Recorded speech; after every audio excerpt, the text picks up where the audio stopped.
ya. Sehingga kawat transmisi yang dihubungkan terhadap konektor tersebut akan memiliki polaritas yang berubah setiap waktu secara periodik.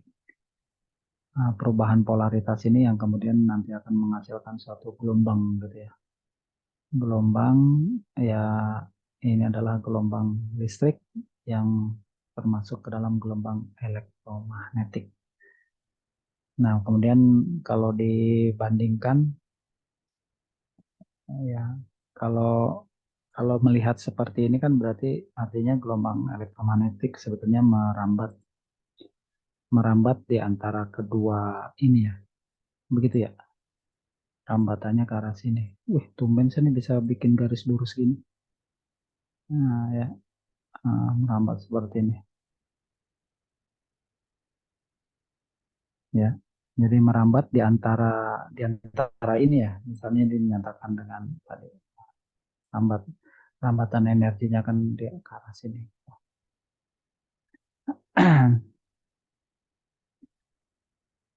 Ya, ini gambaran di mana polaritasnya misalnya yang bagian ini positif, yang bagian ini negatif. Ini pada saat misalnya periode 0, kemudian pada setengah periode berikutnya polaritasnya berubah, yang ini negatif, yang satunya lagi dia positif gitu ya. Terus karena ada perubahan polaritas tersebut, maka dia akan nanti menghasilkan gelombang elektromagnetik listrik atau gelombang listrik elektromagnetik. Ini sebetulnya saya berharap pertemuan hari ini nih ada pertanyaan-pertanyaan ataupun pendapat-pendapat terkait dengan apa yang saya sampaikan kemarin gitu ya. Terkait misalnya rambatan gelombang di dalam suatu kawat penghantar gitu ya. Misalnya penghantar silinder. Kemarin kan saya mengatakan kalau dari teori hukum Ohm maupun teori listrik magnet, sebetulnya energi listrik itu ya merambat, listrik itu sebetulnya merambat hanya di pada permukaannya saja gitu ya. Bukan di keseluruhan bagian dalamnya juga gitu. Tapi dia hanya bagian permukaan saja. Karena apa? Yang pertama dari teori elektromagnetik, gelombang elektromagnetik tidak bisa menembus logam. Jadi kalau dia ada di tengah-tengah sini, ya maka dengan sangat cepat amplitudonya energinya akan hilang. Jadi dia hanya mampu menembus dalam orde kira-kira mikrometer saja. Jadi sangat tipis. Makanya disebut sebagai daya tembusnya hanya seperti kulit ya, kedalaman kulit, skin depth gitu ya. Kemudian kalau dari hukum Ohm jelas kalau elektron pada bagian dalam dengan elektron yang ada permukaan, maka yang di bagian dalam ini dia akan mengalami hamburan yang jauh lebih besar, lebih kuat dibandingkan dengan elektron konduksi yang ada di bagian permukaan logam konduktor. Jadi yang akan mampu menghantarkan listrik itu tentu adalah elektron pembawa yang berada pada permukaan logam. Ya, meskipun bukan berarti pada permukaan logam dia berjalan mulus seperti di jalan tol one way tanpa ada kepadatan di pintu tol gitu ya, lancar terus. Tetap di sini ada hambatan, namun hambatannya tentu jauh lebih kecil dibandingkan dengan kalau dia melewati bagian dalam logam gitu.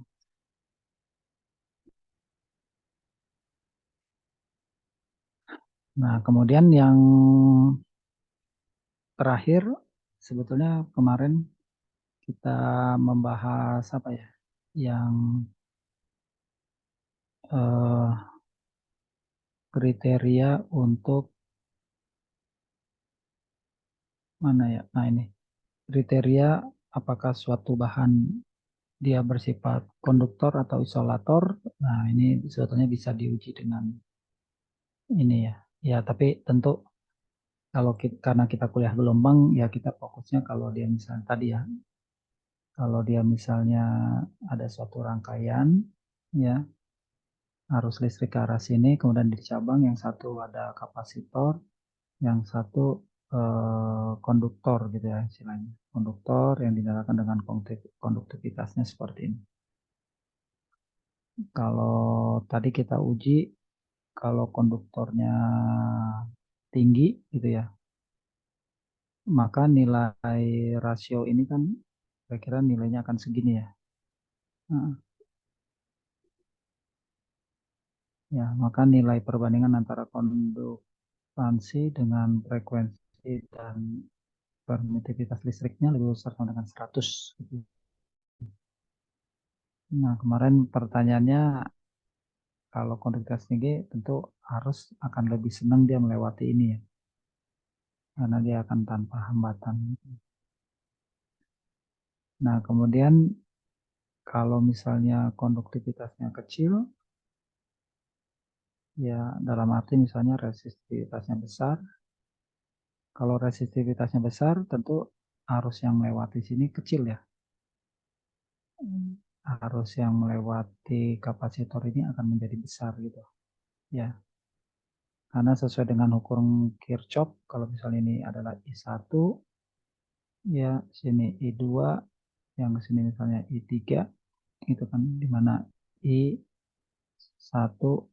sama dengan apa? I2 ditambah I3. Jadi kalau I3-nya kecil, maka I2-nya akan besar gitu. Sebaliknya kalau I2-nya kecil, maka I3-nya akan besar.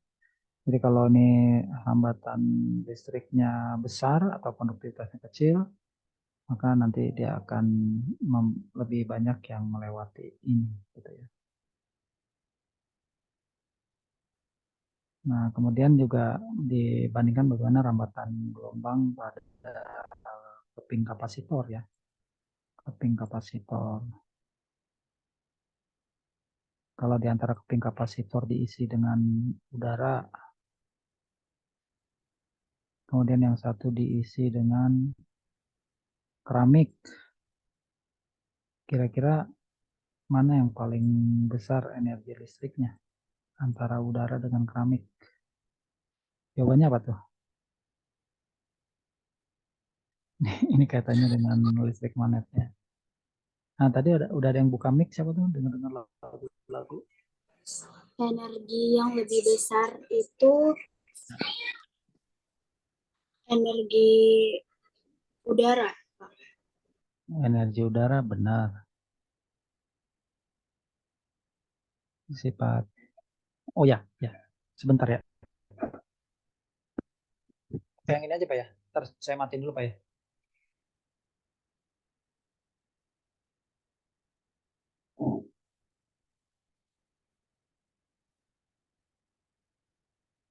Nanti langsung dinyalain aja Pak ya. Kayaknya dia harus update dulu supaya besok nggak terlalu lama. Wih, bulan mati lupa saya cabut. Nggak apa-apa. Ya, ya itu harus dipegang. Ini sama mouse harus dipegang sama ya. Ya,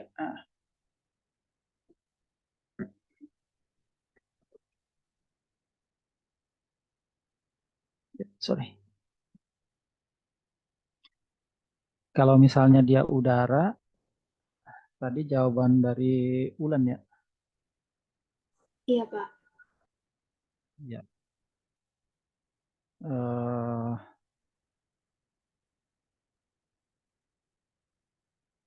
mungkin konsep dari penyimpan energi.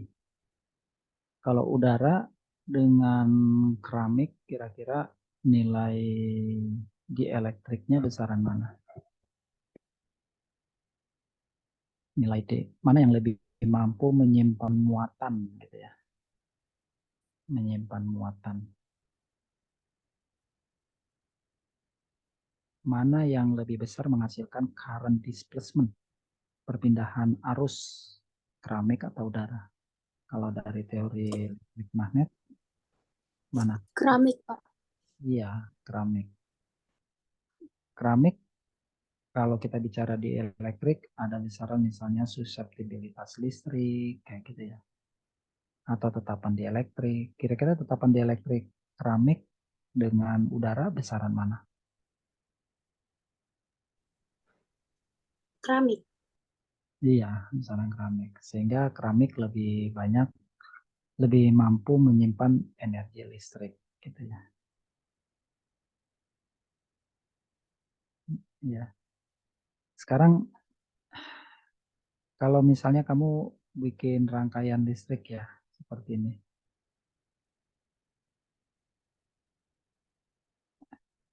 Terus di sini kamu ada keping sejajar. Keping sejajarnya ini berisi udara. Kira-kira kalau ini ada tegangan, arusnya bisa mengalir nggak? Kalau di antara keping sejajar ini, di sini udara. Ini nih, di sini udara. Kira-kira dia bisa, arus listriknya bisa mengalir ke sini nggak?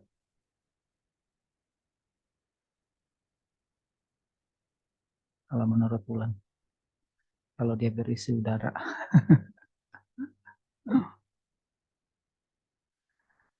Kalau dia berisi udara, kira-kira gimana tuh?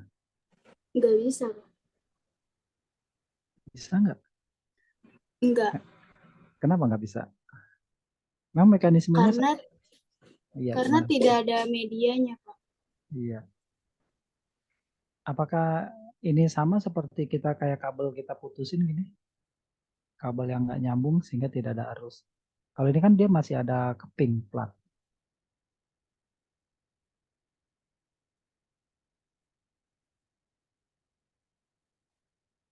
Ya tentu nanti dipengaruhi oleh lebar atau luas penampang keping dengan jarak antar kepingnya. Energi listrik kan nanti apa? Kalau dia semakin dekat jarak itu energi listriknya semakin besar atau semakin kecil nanti dilihat.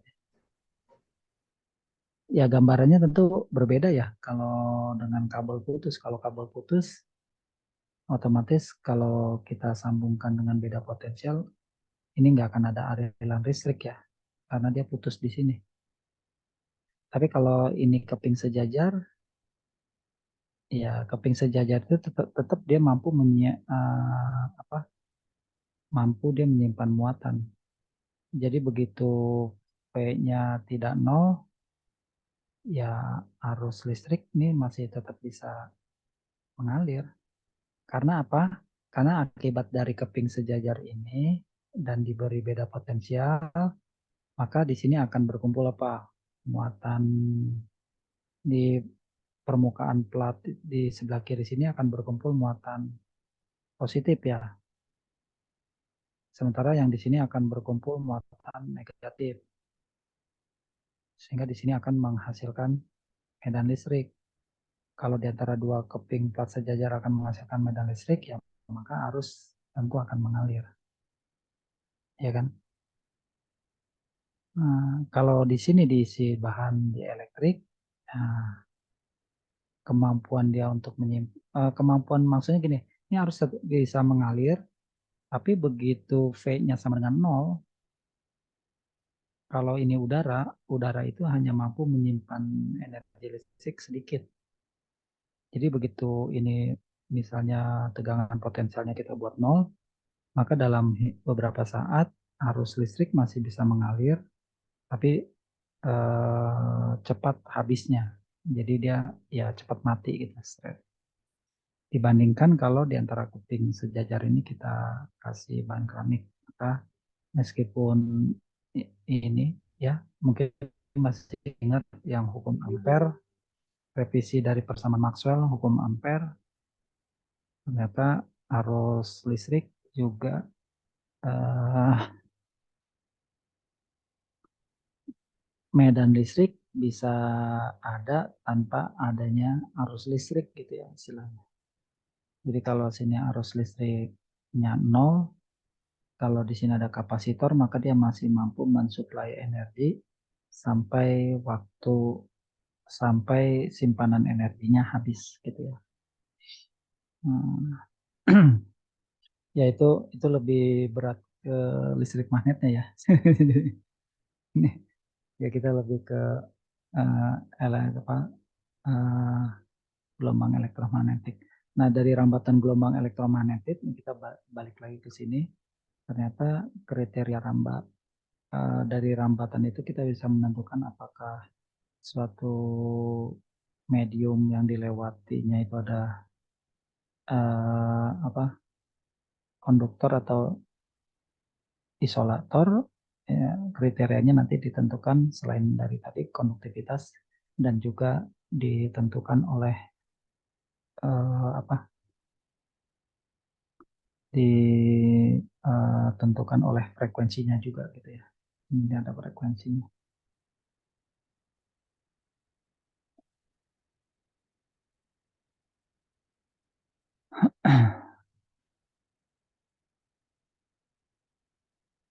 Ya,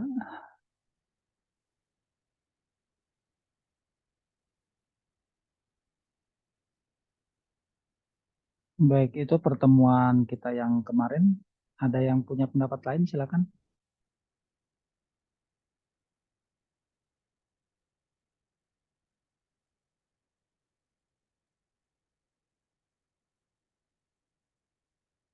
Ya, nggak ada juga baik. Kalau nggak ada kita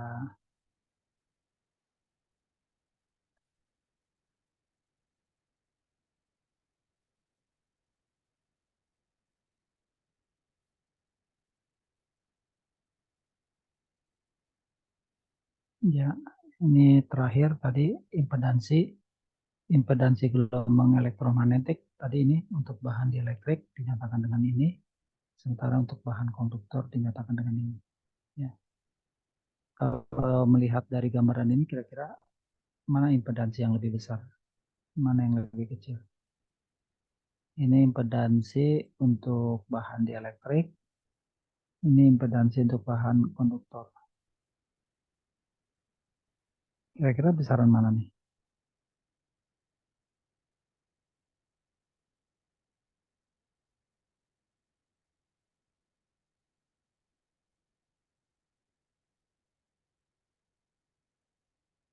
Kesimpulan dari ini apa nih terkait dengan impedansi gelombang elektromagnetik?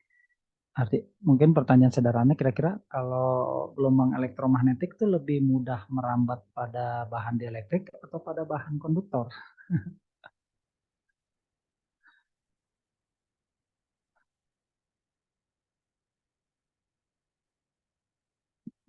Konduktor, Pak. Pada bahan konduktor. Coba kita lihat. Kalau pada bahan dielektrik, maka impedansi adalah perbandingan antara permeabilitas permeabilitas magnetik ya mu itu dengan permitivitas listrik. Kalau ini nilainya berapa sih? Kalau misalnya kita dalam ruang hampa, ini nilainya berapa nih? Mu 0 per epsilon 0 misalnya. Berapa sih kira-kira nih perbandingannya?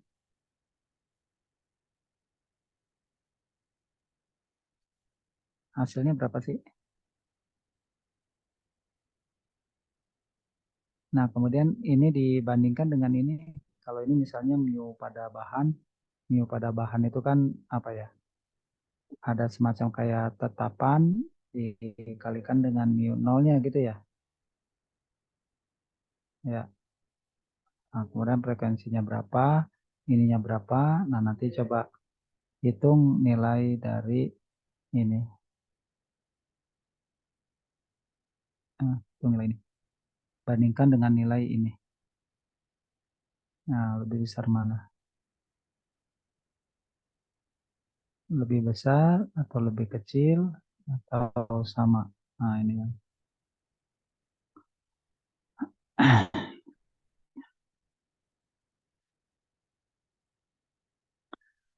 Tadi siapa Wulan ya tadi menyebutkan bahwa impedansi pada bahan konduktor lebih besar apa lebih kecil tadi Wulan? Tadi siapa yang jawab? Bulan, Pak. Iya, lebih besar atau lebih kecil impedansinya? Saya tadi menanggapinya itu apa namanya konduktor lebih besar daripada dielektrik. Iya. Jadi pada bahan konduktor impedansinya lebih besar ya daripada misalnya bahan dielektrik gitu. Kalau ruang hampa udara itu kira-kira dielektrik bukan sih?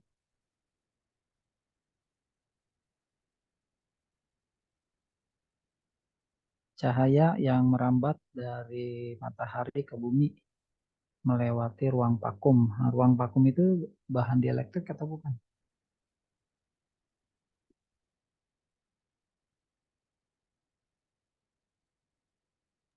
Dieelektrik. Iya, bahan dielektrik.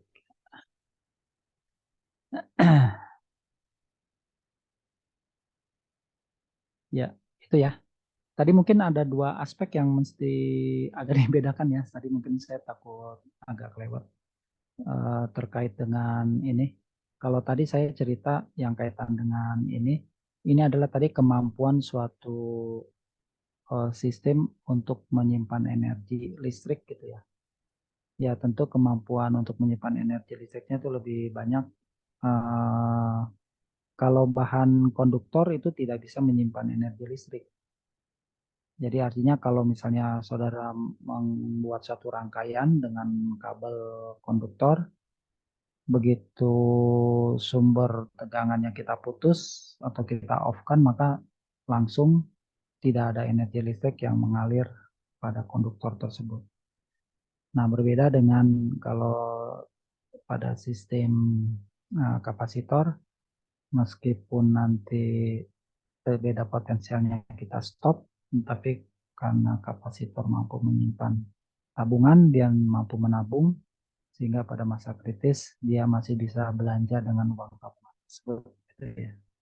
Sementara kalau konduktor dia nggak pernah nabung, kalau ada uang ya dia belanjakan terus, gitu.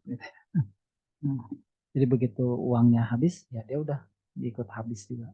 Sementara kalau kapasitor, karena dia sempat menabung, sempat menyimpan, begitu energi listriknya diputus, dia masih bisa mensuplai.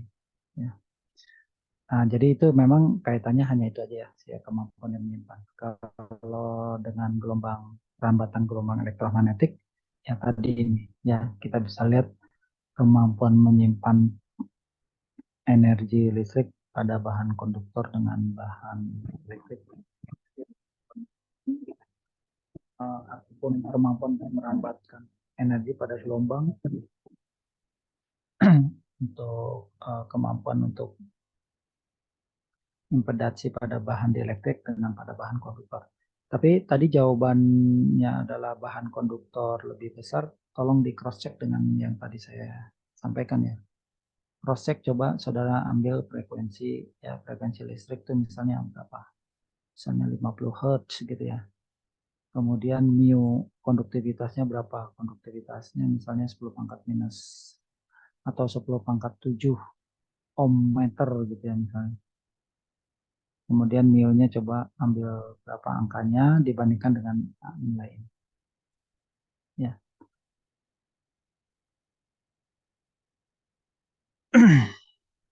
Baik. Itu selanjutnya kita masuk ke materi selanjutnya adalah apa ya?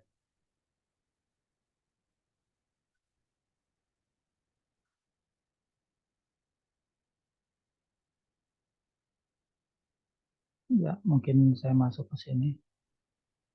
Ada informasi tadi sekitar jam 9 jam 10 terjadi gempa di kampus ya. Saya juga tadi sampai turun dulu ke bawah. Tapi ternyata nggak banyak orang yang lari pontang-panting ya mungkin karena apa ya?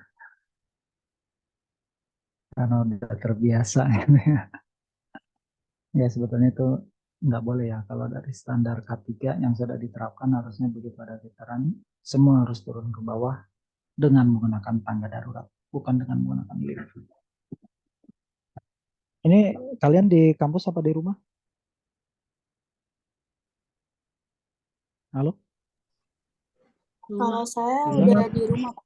Oh, tadi di kampus. Kalau saya Hmm? udah di rumah, Pak. Oh, tadi di kampus. Yang lainnya ada cerita gempa di tempat masing-masing atau di kampus?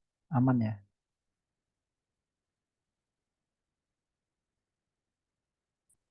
Aman, Pak. Iya, kelihatannya aman. Iya, aman. Baik, selanjutnya mungkin kita akan sedikit bahas analisis gelombang, yaitu deret Fourier dan transform Fourier atau direct Fourier dan transform Fourier gitu ya. Nah, ini sekali lagi saya mengingatkan perkuliahan ini ada buku rujukan yang saya buat dan juga ada publikasi, tapi memang publikasinya lebih ke yang osilasi harmonis sederhana. Saudara bisa cek aja di Google Scholar saya gitu ya. Di artinya sedikit artikel yang terkait dengan osilasi harmonis sederhana itu adalah bagian dari penelitian, bidang-bidang penelitian yang pernah saya lakukan gitu ya. Dan saat ini penelitian saya juga sebetulnya adalah mencoba memanfaatkan gelombang elektromagnetik, dalam hal ini gelombang mikro, dengan menggunakan ya alat rumah tangga aja, microwave gitu ya. Untuk jadi kajiannya adalah bagaimana pengaruh gelombang mikro terhadap permukaan morfologi atau struktur mikro dari suatu bahan gitu ya. Bahannya adalah bahan anorganik, bukan bahan organik ya. Bukan makanan ya, tapi memang bahan bahan anorganik gitu ya. Nah, jadi artinya memang perkuliahan ini juga tetap memasukkan hasil-hasil penelitian yang pernah dilakukan oleh saya gitu ya. Nah, ini mengingatkan lagi agar supaya nanti pada saat mengisi EDOM, evaluasi dosen oleh mahasiswa, khususnya apa untuk mata kuliah gelombang, biasanya kan saudara nanti di akhir semester sebelum ngeprint atau nyetak KHS atau DHS gitu ya, misalnya disuruh ngisi dulu, mereview dulu pengajaran yang dilakukan oleh dosen. Nah, mudah-mudahan poin pertanyaan nomor 10 dan nomor 11, 12 apa gitu ya kalau nggak salah, yang menanyakan apakah dosen memasukkan hasil-hasil penelitiannya ke dalam pembelajaran ya, atau memasukkan hasil-hasil apa ya, hasil-hasil penelitian dalam pembelajaran, ya maka jawabannya harusnya sih seperti yang tadi saya sampaikan. Jawabannya ya gitu ya. Ini kemarin juga saya ngobrol sama Bu Dewi nih. Bu Dewi juga dia juga kaget kok mata kuliah saya poin pertanyaan nomor 10 itu kok saya nilainya kecil 2. Padahal udah berulang kali saya katakan ini penelitian saya ini. Tapi ya tapi hasilnya gitu. Mungkin ada dua faktor. Yang pertama memang begitu, atau yang kedua memang mahasiswa ngisinya asal gitu ya. Nggak dibaca-baca dulu. Jadi ada dua kemungkinan aja gitu. Baik, ini analisis Fourier, analisis gelombang sebenarnya saudara sudah dapatkan dari mata kuliah entah itu fisika dasar, kalkulus, ataupun PISMAT ya, ataupun mungkin mekanika klasik gitu ya. Jadi sebetulnya sudah banyak sekali mata kuliah yang kebetulan memang hmm, menyampaikan materi yang berulang gitu ya. Bukan tentu bukan satu kesengajaan atau apa, itu memang adalah bahwa kurikulum sebentar ya. Ini kayak bunyi-bunyi gini gempa atau bukan ya? Ya, kayaknya bukan ya. Lantai 6 lumayan ya. Ya, jadi ini adalah bagaimana kita menggunakan teorema matematika, khususnya deret Fourier dan transform Fourier untuk menganalisis suatu fungsi gelombang. Yang ada di gambar di depan ini adalah kita mengenal sebagai fungsi gelombang apa ya? Iya, fungsi gelombang kompleks sebetulnya, atau fungsi gelombang persegi yang merepresentasikan fungsi gelombang kompleks gitu ya. Kenapa kompleks ya? Karena ternyata gambar fungsi gelombang seperti ini ya, ini sebetulnya adalah merupakan penjumlahan dari ini ya, merupakan penjumlahan dari sin X, penjumlahan dari sepertiga sin 3X, seperlima sin 5X, sepertujuh sin 7X, dan seterusnya. Ya. Kalau nggak percaya ya saudara silakan simulasikan ya. Benar nggak sih bentuk kotak-kotak ini adalah hasil penjumlahan dari fungsi-fungsi. Ini yang dituliskan aja hanya berapa? 4 suku pertama ya. Hanya 4 suku pertama. Padahal uh, suku yang lain masih banyak, masih panjang. Ya, tapi mungkin uh, dilihat kembali kesignifikanannya terhadap suku yang pertama gitu. Ya, apakah dia yang suku kedua, ketiga, keempat itu ada memberikan kontribusi yang besar? Ya tentu ditanya.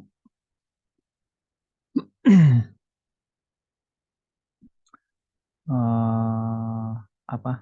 Semakin ke kanan komponen yang dari deret ini tentu pengaruhnya akan semakin kecil gitu ya. Nah ini gambarannya seperti ini untuk fungsi.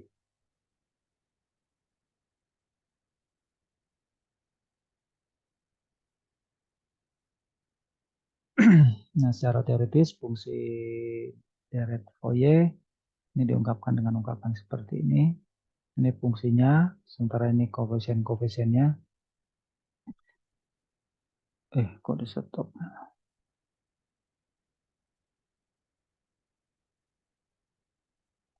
Ya, ini fungsinya.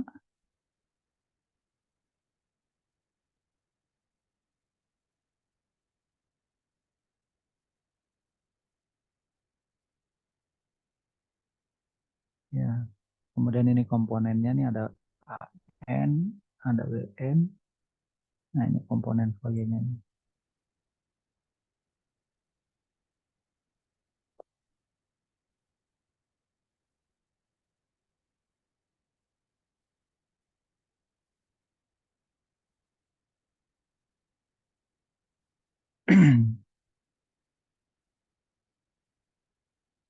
Nah, yang tadi teoritisnya, maka ini sebetulnya fungsi teoritis matematisnya ya, fungsi teoritis matematisnya untuk kemudian diaplikasikan dalam menganalisis fungsi gelombang gitu ya. Nah, untuk kasus fungsi gelombang, maka bentuk fungsi dari deret Fourier dinyatakan sebagai berikut. Ya. Nah, AN dan BN merupakan masing-masing koefisien, koefisien keperodikannya gitu ya. Yang nanti bisa menentukan apakah fungsi deretnya itu adalah fungsi ganjil ataukah dia merupakan fungsi genap.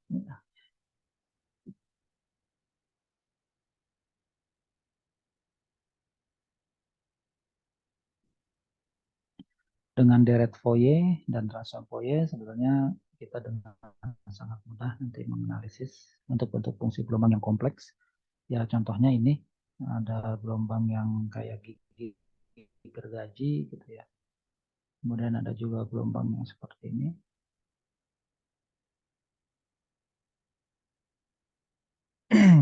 Ya.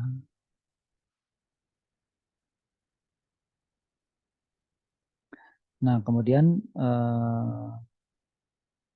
fungsi deret Fourier yang mampu menggambarkan rupa bentuk dari gelombang listrik tentunya gitu ya. Salah satu contohnya tadi sebetulnya bukan hanya gelombang listrik tapi semua jenis gelombang. Gini, dalam banyak aplikasi, kenapa ini diperkenalkan analisis Fourier karena dalam banyak aplikasi, khususnya aplikasi di telekomunikasi yang mereka banyak memanfaatkan gelombang-gelombang pulsa atau sinyal gitu ya. Jadi kalau dalam keseharian mungkin yang kita lihat gelombang pada permukaan tali, gelombang pada permukaan air dan seterusnya. Nah, tapi dalam dunia telekomunikasi biasanya kalau gelombang pada permukaan air, gelombang pada tali itu kan sifatnya gelombang yang kontinu gitu ya. Sifatnya adalah ya, gelombang yang kontinu. Sementara kalau untuk gelombang-gelombang yang dipakai dalam gelombang elektromagnetik khususnya untuk aplikasi apa telekomunikasi gitu ya.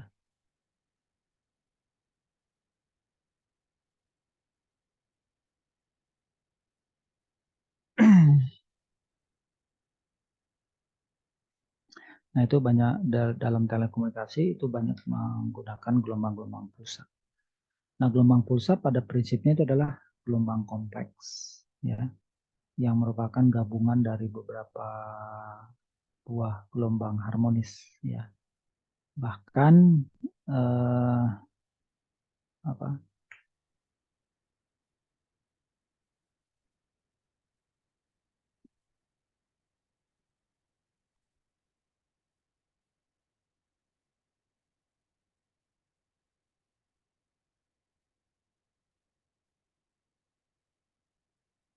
Ya, jadi dari gelombang kompleks, misalnya kita ambil contoh gelombang yang bentuknya tadi aja persegi, ya. Nah, ini juga tentu kalau dengan menggunakan analisis seperti fungsi-fungsi gelombang yang ada, itu tentu tidak bisa. Maka kita gunakan beberapa tool gitu ya, tool matematis, ya salah satunya adalah dengan menggunakan deret Fourier. Kemudian transform Fourier, adapun transform Fourier apa? Karena memang dalam banyak aplikasi gelombang itu terkadang gelombang itu bisa kita transformasikan dari satu bentuk ke bentuk lain, ya.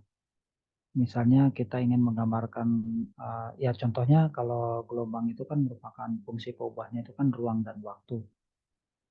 Nah, jadi fungsinya itu sebetulnya bisa dinyatakan dalam X, dalam ruang, atau dalam waktu T.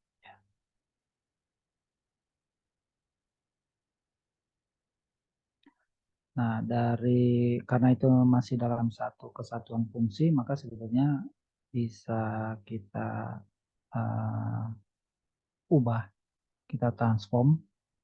Misalnya suatu fungsi gelombang dalam domain ruang bisa kita transform ke dalam bentuk fungsi yang dalam domain waktu. Demikian sebaliknya fungsi dalam domain waktu itu bisa kita change sebagai fungsi gelombang, sebagai fungsi dari ruang gitu ya. Jadi bisa bisa kita transformasikan domainnya, apakah dalam ruang, apakah dalam waktu. Nah, tool matematik yang digunakan untuk keperluan tersebut itu adalah apa?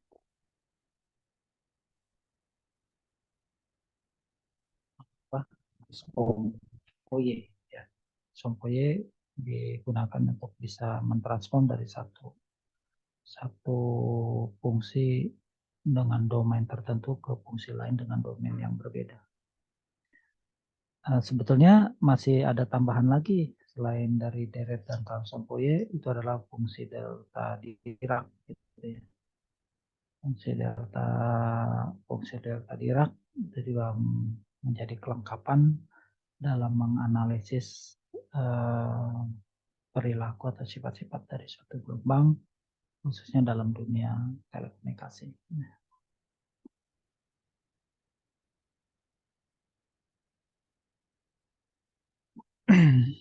Ada yang mau ditanyakan sampai sini? Izin bertanya, Pak. Ya, silakan.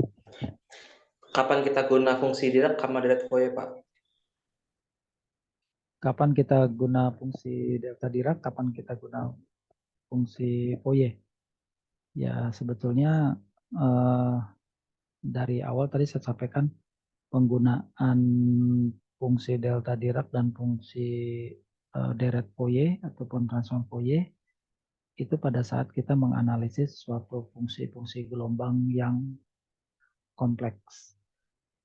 Fungsi gelombang kompleks itu seperti apa? Ya, salah satu contohnya itu adalah fungsi gelombang yang tadi berbentuk persegi, berbentuk mata gergaji. Ya, di awal-awal kan kita hanya membahas fungsi gelombang pada permukaan air, fungsi gelombang pada permukaan tali, analisisnya apa yang bisa kita ambil? Ya, analisisnya kita bisa menentukan amplitudo, kita bisa menentukan panjang gelombang, kita bisa menentukan cepat terambat gelombang merambatnya, gitu ya, dan seterusnya. Nah, itu menjadi dasar dari pengetahuan kita terkait dengan perilaku suatu gelombang tunggal harmonis. Nah, Nah, dalam praktek aplikasi, tadi saya sampaikan banyak aplikasinya dalam dunia telekomunikasi. Itu kita berhadapan dengan gelombang yang dalam bentuk kompleks. Ya. Dalam bentuk kompleks itu artinya sederhananya adalah bahwa satu gelombang dengan gelombang lain itu sangat memungkinkan selalu berinterferensi, selalu bergabung, selalu bersuperposisi. Ya. Nah, jadi artinya apa ya? Ya dalam keseharian juga kalau kita mungkin kita tidak hanya bicara dunia telekomunikasi. Telekomunikasi bukan DHT yang dikerjakan oleh Telkom ya dalam hal misalnya telepon maupun radar dan sebagainya. Pada saat kita mendengarkan musik ya, pada saat kita berbicara itu juga kan sebetulnya adalah tidak hanya kita keluarkan satu fungsi gelombang gitu ya, tapi beberapa fungsi gelombang. Di musik itu kan terjadi beberapa fungsi gelombang yang secara alamiahnya kita bisa membedakan mana suara manusia sebagai vokalis, mana suara gitar, mana suara drum gitu kan ya, mana suara dan sebagainya. Itu untuk gelombang suara. Kalau gelombang dengan panjang gelombang yang pendek seperti gelombang cahaya, gelombang inframerah, gelombang sinar X ya, ataupun gelombang listrik gitu ya. Ya tentu identifikasinya tidak cukup hanya menggunakan panca indera kita. Tidak hanya cukup bisa kita dengarkan, tidak hanya cukup bisa kita lihat saja gitu kan. Tapi harus menggunakan suatu perangkat teknologi yang dikembangkan menggunakan kaidah matematika, deret Fourier, transform Fourier, dan fungsi delta Dirac. Nah, nanti kapan saat dipakai ya nanti akan kita secara umum gitu ya, secara umum ya tentu penggunaan deret Fourier, transform Fourier, dan fungsi delta Dirac itu pada saat kita masuk pembahasan ke suatu fungsi gelombang yang kompleks gitu ya. Itu ya jawaban saya. Tadi yang nanya siapa? Halo? Halo? Ya Pak. Handika, iya. Itu ya Handika ya jawaban saya ya. Mungkin ada Oke. pendapat lain dari Handika. Nggak ada Pak. Nggak ada. Iya, baik.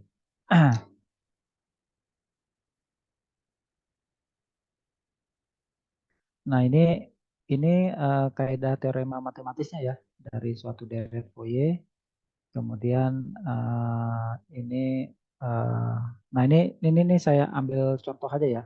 Saya ambil contoh, misalnya untuk yang gambar yang pertama, kita punya suatu kasus, suatu fungsi, ya ini misalnya dalam dunia telekomunikasi kita menangkap sinyal berupa suatu fungsi gelombang yang bentuknya gigi gergaji seperti ini, atau gigi hiu, atau biasanya disebutnya segitiga gigi gergaji ya.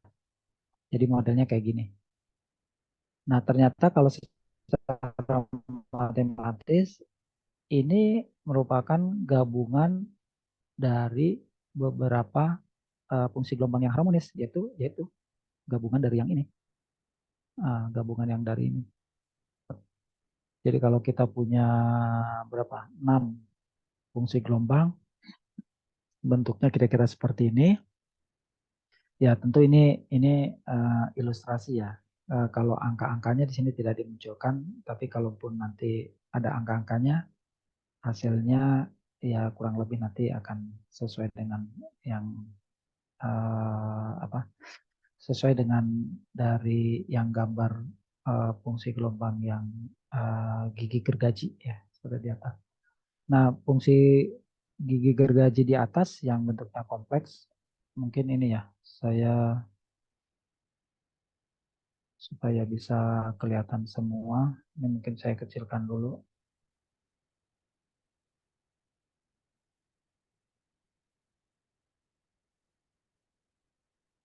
Iya, ya gini ya, minta maaf kalau ini terlalu kecil.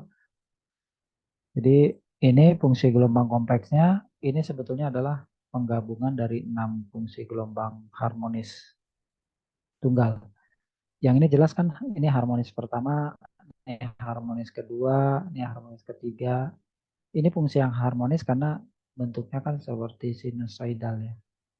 Jadi udah pasti ini adalah fungsi apa? Fungsi gelombang sederhana.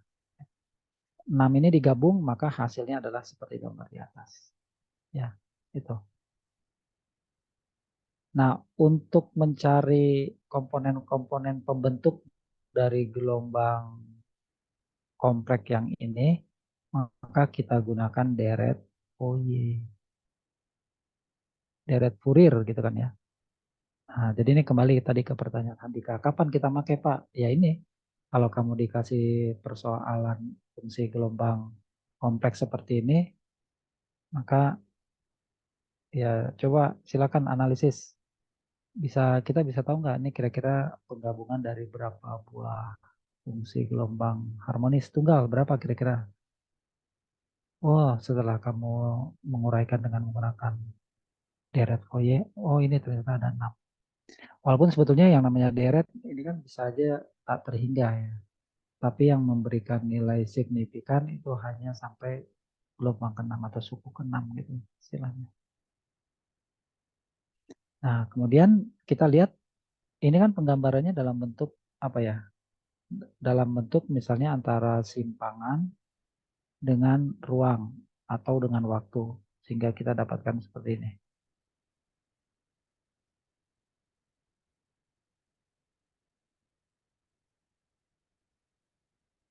Nah, ada juga penggambaran yang lain dalam bentuk ya ini ya. Misalnya ini dinyatakan dalam bentuk amplitudo. Jadi yang harmonis pertama ini amplitudenya sekian. Harmonis yang kedua amplitudenya sekian. Harmonis ketiga amplitudenya sekian. Terus sampai harmonis yang terakhir dia sekian. Sehingga kalau misalnya di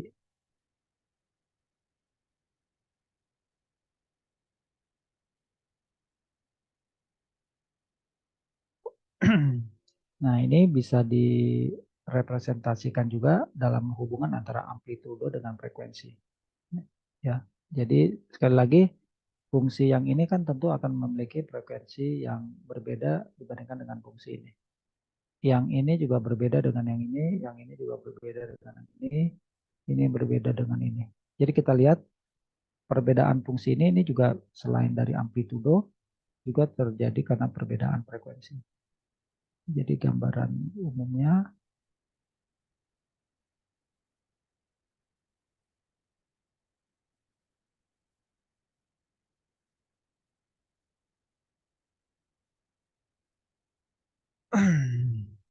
nah, jadi fungsi gelombang yang gergaji ini selain bisa dinyatakan dengan bentuk seperti ini, juga bisa dinyatakan dalam bentuk seperti ini.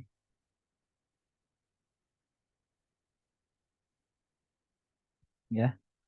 Oh, jadi ternyata kita bisa merepresentasikan fungsi gelombang gergaji cukup dengan merepresentasikan dalam bentuk hubungan antara amplitudo dengan frekuensi. Kalau lihat dari gambar ini jelas frekuensi semakin besar, amplitudonya akan semakin kecil. Ini tentu untuk kasus yang dia ini ya, untuk kasus yang fungsi gelombang gitu.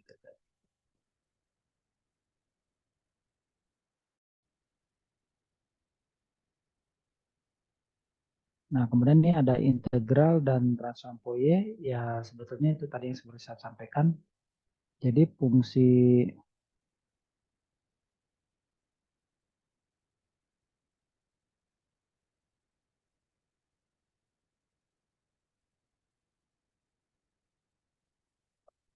subhanallah kalau ngajar itu daring itu ngantuk banget. Apalagi nggak ada yang nanya. Untung masih ada yang nanya ini tadi. Kalau nggak ada yang nanya, waduh, tambah ngantuk aja. Ya, ini kemudian nih ada juga integral dan transform Fourier ini juga adalah bagian dari analisis gelombang. keuntungannya apa ya? Keuntungannya tadi bahwa sebetulnya kita bisa.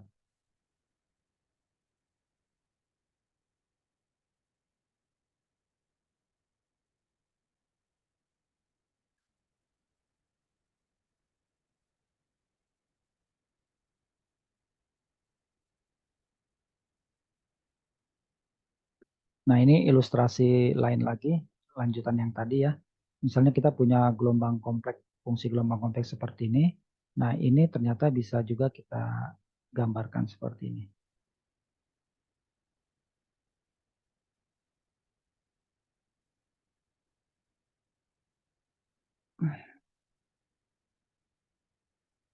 Ya, yang lainnya juga sama. Nah, ini kita lihat gambar ini dengan ini nanti yang berbeda itu adalah keperiodikannya. Yang ini periodiknya sekian, yang ini keperiodikannya sekian, dan yang ini sekian. Perubahan keperiodikan juga pada akhirnya nanti apa sih menghasilkan suatu transform yang berbeda juga ya. Jadi yang ini kasus ini dia gambarnya seperti ini, yang ini mungkin dia lebih halus, mungkin juga yang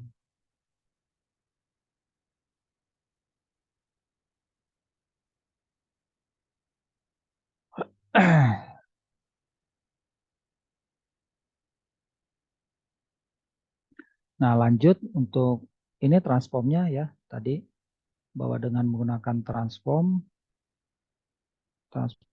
Fourier kita bisa ini ya kira-kira seperti ini. Ini fungsinya misalnya dalam domain ruang kita nyatakan dalam domain ini frekuensi ya. Sebaliknya dalam domain frekuensi kita bisa ubah juga menjadi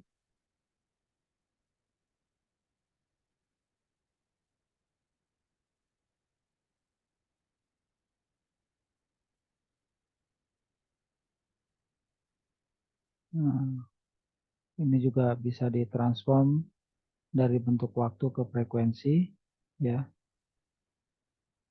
Phase.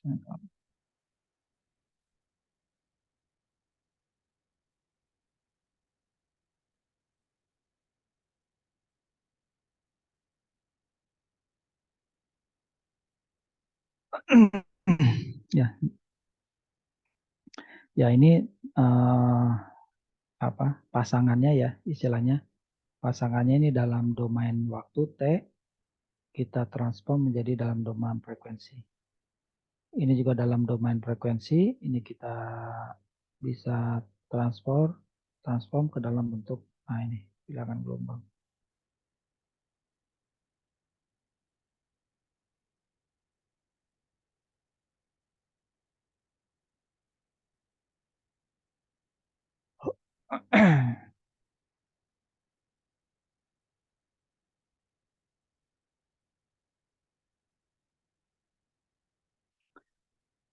Ya, kemudian untuk yang delta Dirac, mungkin ini nanti terakhir aja ya materi yang saya sampaikan hari ini.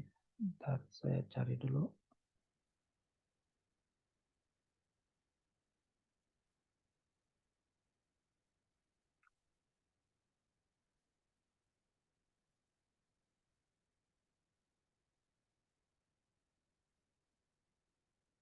Nah, kalau ditanya kapan kita pakai fungsi delta Dirac, nah ini mungkin ini seperti di penjelasan di buku atau di mata kuliah sebelumnya ya, fisika dasar, nah itu di Pismat, kalkulus, ataupun mata kuliah yang lain. Maka kalau kita menghadapi suatu fenomena fisis yang dihasilkan dari suatu kejadian yang sangat cepat dalam waktu yang sangat singkat, maka analisisnya dapat kita gunakan menggunakan apa fungsi delta Dirac gitu ya. Jadi kalau ditanya kapan Pak kita pakai fungsi delta Dirac, ya kalau kita menganalisis suatu fungsi gelombang yang terjadi misalnya dalam waktu yang singkat, cepat, begitu ya. menghasilkan satu sinyal, misalnya sinyal tunggal cepat gitu ya. Tak, ya. Ya, seperti ini aja ya, seperti misalnya apa ya? Seperti kejadian misalnya di momentum gitu ya. Momentum impuls gitu ya. Sebetulnya kan sampai saat ini kita kan belum bisa menganalisis misalnya kejadian pada saat satu benda, misalnya bola dengan pemukul pada saat ya ini kan kalau di fisika dasar kan misalnya ini ada pemukul bola kasti, ini kemudian ada bolanya, nah, kan prinsipnya kita hanya mampu menganalisis gerak dari keduanya adalah sebelum dan sesudah terjadi benturan. Tapi pada saat terjadinya benturan, karena terjadi dalam energi yang cukup besar dengan jemaah yang sedikit gitu ya.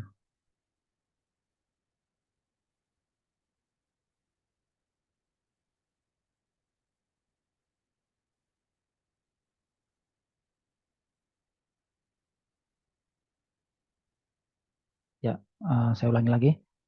Tadi kalau kejadian fenomena tersebut dalam uh, di terjadi dalam misalnya dalam energi yang cukup besar, tapi dengan apa skala atau slot waktu yang sangat sempit. Nah itu kejadian pada saat T ini kan sebetulnya uh, cukup rumit untuk dianalisis. Namun demikian bukan berarti tidak bisa, maka analisisnya dilakukan dengan menggunakan suatu pendekatan, menggunakan teorema matematis fungsi delta Dirac. Gitu ya. Nah ini kajian teoritis, teorema teoritis untuk yang fungsi delta Diracnya, saya rasa juga saudara sudah dapatkan. Ya, ini fungsi ini aturan-aturannya. Ya, nah dengan menggunakan bantuan fungsi delta Dirac, maka kita juga bisa melengkapi analisis tool analisis yang digunakan yaitu transform Fourier maupun Dirac Fourier. Jadi analisis Dirac Fourier, transform Fourier itu dilengkapi dengan analisis apa delta Dirac.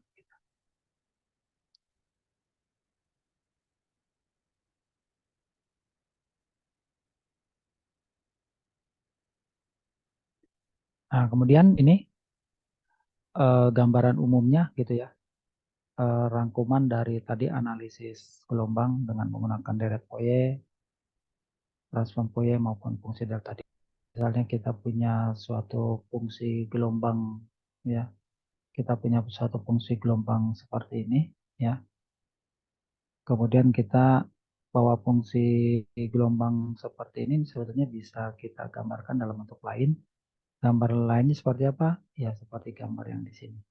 Loh kok bisa? Ya ini bisa sampai ke sini ataupun sebaliknya itu dengan menggunakan kaidah transform Fourier ya.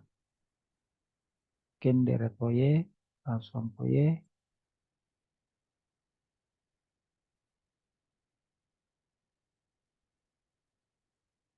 Ya. Misalnya ini untuk fungsi sinus, karena ini mulai dari 0, ya, ini sinus ke sini, maka transformnya akan bentuknya seperti ini. Ini adalah fungsi kosinus, maka bentuk ininya seperti ini. Ya, karena itu yang disebut kalau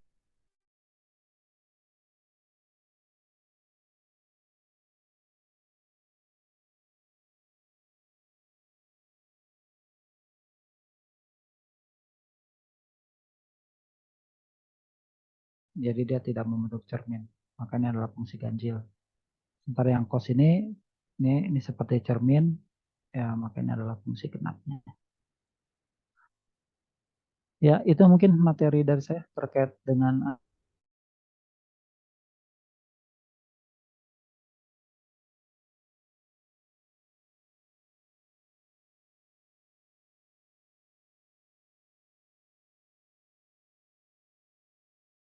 mungkin disiapkan bagi kelompok yang mau presentasi proyek ketiga, atau kalau ada yang mau menyampaikan rekap dari pertemuan terkait dengan ada nggak ya yang berkenan?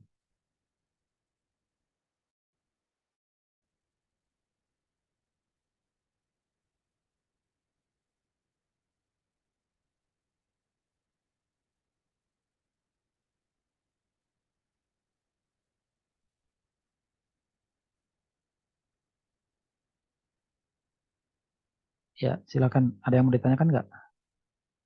Kalau nggak ada ya ternyata udah pukul 4:30 ya. Mungkin ada kelompok yang sudah siap presentasinya proyek 3. Ada nggak, Andika? Kelompok saya boleh, Pak. Oh iya, boleh. Silakan. Sebentar, Pak.